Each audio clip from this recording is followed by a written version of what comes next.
E aí galera, tudo bom com vocês? Aqui quem fala é o Gustavo Lopes e bem-vindos a mais um vídeo. Hoje eu trouxe aqui o vídeo que eu tanto prometi pra vocês aí nos grupos de redação. Pra quem me acompanha, pra quem na verdade está me conhecendo agora, eu criei um grupo de redação no WhatsApp com várias pessoas de vários lugares do país pra gente falar sobre redação e eu passar algumas dicas assim, na medida do possível, pra vocês se sentirem melhor na hora de fazer o exame. Então, hoje eu vou falar dos tipos de desenvolvimento, a estrutura. Quando eu me refiro geralmente a modelo, mas eu não vou usar mais essa frase modelo, porque muitas pessoas associam a forma de bolo, e o que eu vou falar não tem nada a ver com forma de bolo. Eu não vou dar uma introdução pronta, nem um desenvolvimento pronto, nem uma conclusão pronta para vocês, porque eu não gosto disso também. Tudo bem, não respeito quem usa, mas eu não sou a favor. No entanto, eu vim aqui mostrar para vocês como nós podemos trabalhar nossa estrutura nos desenvolvimentos, como a gente aplica os modelos aos temas da redação.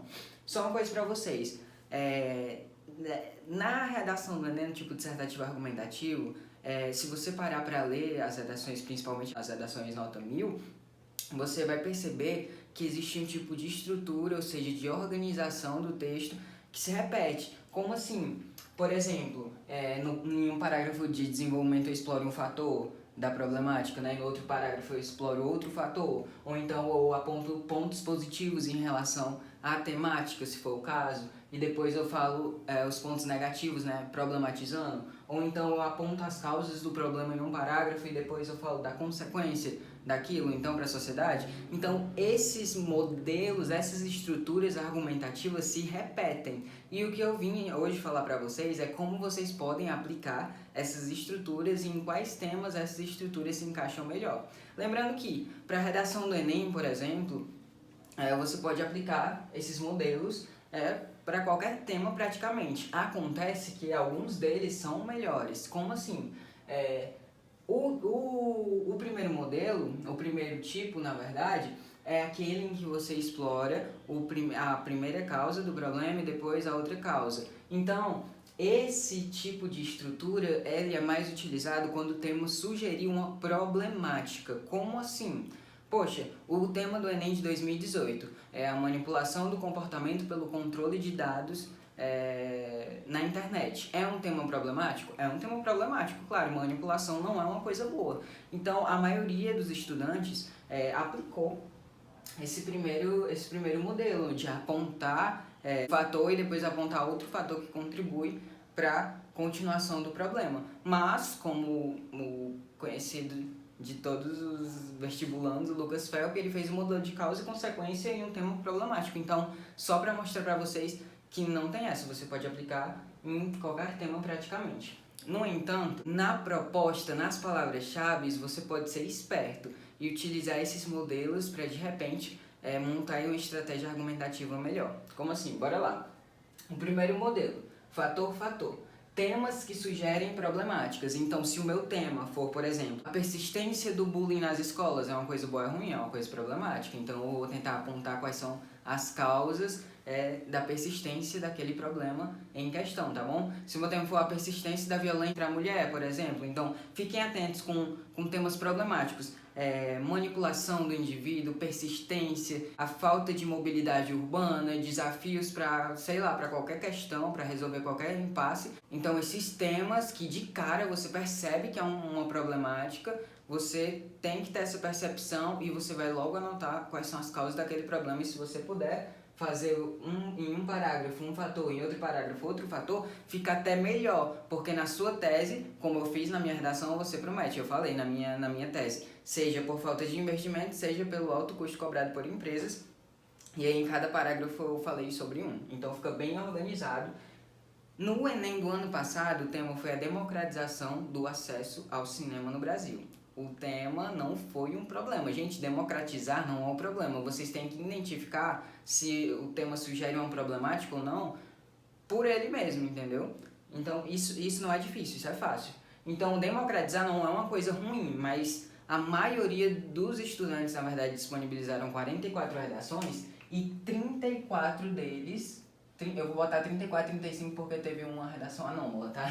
Mas 34 estudantes optaram por esse modelo aqui, em que você aponta o primeiro fator e depois o segundo fator. Inclusive eu tô aqui no meio deles, eu optei por esse primeiro modelo, que é o mais usado nas redações do Enem. Então, eu acho que não só entre os nota 1000, tá bom? Mas pela maioria também, porque já é básico você ir para a prova do Enem e se o tema for uma coisa boa, você logo vou ter que criar um problema aqui porque eu tenho que criar uma solução. Então, é sempre assim que a gente vai pensando, é bem mais fácil para a gente apontar as causas do problema e por que ele acontece e tudo mais, tá bom? O outro modelo, assim, é o de aspectos positivos e aspectos negativos, que é o modelo de contra-argumentação, gente. Ah, sim, só um detalhe. O conector, que vai ser usado no terceiro parágrafo, ele é sempre do tipo operador argumentativo. No primeiro modelo, isso é fixo, tá bom? Ele precisa ser de soma. Poxa, você citou um fator e agora vai só citar outro fator, você vai adicionar. Então, usem o ademais ou sinônimos. Além disso, outro sim, tá bom? E aqui nos aspectos positivos e aspectos negativos, eu tenho um modelo de contra-argumentação, em que, se eu vou apontar aspectos positivos, é porque o meu tema não sugere de cara um problema. Então, você vai ter que ver na proposta se sugere valorização, importância, ações. Se o tema for a efetivação de ações de combate ao coronavírus no Brasil, entendeu? Aí você pode falar ali de campanhas, você pode falar de aspectos positivos do que tem sido feito para combater o coronavírus e você vai e faz a oposição. No entanto, apesar dessas ações, ainda não o combate ainda não é totalmente eficaz, e aí você vai problematizar. A gente chama de estratégia de contra-argumentação, tá bom? Então, sempre que o tema sugerir valorização, importância, combate, alternativas, meios, ações, você pode, olha, não é obrigatório, você pode estar optando por esse tipo de estrutura, tá bom? Para facilitar tanto a sua argumentação quanto as palavras que você vai colocar no seu texto, tá bom? Porque, gente, vocês sabem que as palavras-chave, né, que estão ali na proposta tem que aparecer na redação, pelo amor de Deus, não esquece, senão você vai estar tangenciando, tá? Nem que seja por sinônimos, ok? Mas é isso, é uma estratégia de contra-argumentação, ou seja, eu vou fazer uma oposição e o conector, né, tem que ser de oposição, que é o no entanto e os seus sinônimos, entretanto, todavia, contudo, você quem sabe. Lembrando que esse tipo aqui é no terceiro parágrafo, tá? É do tipo operador argumentativo. Ok? Massa. Fixo, para esse tipo aqui, é fixo sim. Se eu estou falando de uma coisa boa e vou falar de uma problemática, é uma oposição. Se eu estou falando de um problema e vou falar de pontos positivos agora, é uma oposição. Então, operador de oposição, pelo amor de Deus. E por fim, um modelo de causa e consequência. Aqui, gente, apenas 3 alunos, nota 1000 do ano passado, fizeram. Nesse modelo que foram 6, tá bom? Apenas 3 alunos, nota 1000, né, optaram por fazer o modelo causa e consequência. Mas por quê? Gente, o modelo causa e consequência, na verdade, a estratégia argumentativa de causa e consequência a gente sempre usa na nossa redação. A gente sempre bota um visto que, devido a isso, em decorrência disso, como consequência disso, a gente sempre coloca. Mas esse tipo de estrutura aqui, ele é diferente porque ele é paragrafal, entendeu? Em um parágrafo você fala de causas, em outro parágrafo você fala de consequências, tá bom? Então, quais são os temas em que esse modelo aqui é mais eficaz, mais efetivo, por assim dizer? Claro, você pode utilizar ele se for em outro tema, um tema que sugira problemático, um tema que, não sei lá, peça valorização, você pode estar fazendo isso.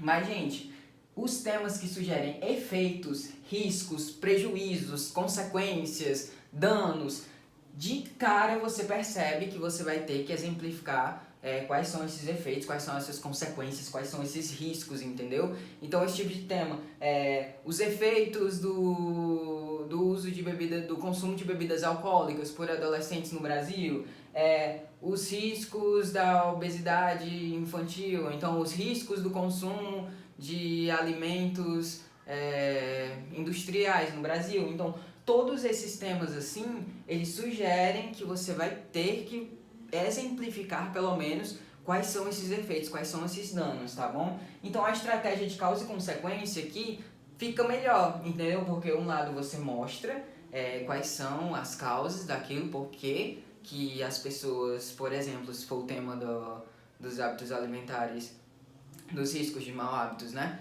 Você mostra por que as pessoas mantêm aquele mau hábito alimentar e depois você fala quais são as consequências daquilo para a sociedade, entendeu? Então, é um modelo muito bom, mas é um modelo em que você deve ter um certo cuidado para não ficar tão expositivo, sabe? Você falar só que a causa é isso, a causa é isso, a consequência é isso, a consequência é aquilo, e não argumentar em cima, não explicar o porquê aquilo é uma causa e porquê aquela consequência é tão ruim para a sociedade, entendeu? Então, existe esse modelo, vocês viram que ele não é tão utilizado assim, pelo menos entre a galera nota mil, que foi a que eu tive acesso, né? As 44 redações, mas é um modelo muito bom, eu particularmente nunca fiz. E o conector, que você vai utilizar, claro, no terceiro parágrafo, meu Deus do céu, não é no segundo nem no quarto, é do tipo operador argumentativo e é um que vai indicar consequência, claro, o por conseguinte é o mais recomendado e os seus sinônimos, cuidado com os sinônimos desse carinha aqui, porque tem a história de que o por conseguinte, o portanto, tanto faz, consequência, conclusão. Aqui nesse caso não, se você meter um portanto aqui no meio do terceiro parágrafo, o portanto, gente, ele é exclusivamente conclusivo. O por conseguinte, ele é consecutivo e conclusivo também. A gente pode estar usando ali no parágrafo de conclusão. Mas, quando eu falo de sinônimos do por conseguinte, são aqueles que exprimem realmente consequência. Então, consequentemente, por conseguinte, como consequência disso, em decorrência disso, tá bom? São aí os conectores que vocês poderão estar utilizando se você optar por essa estrutura aqui, tá bom?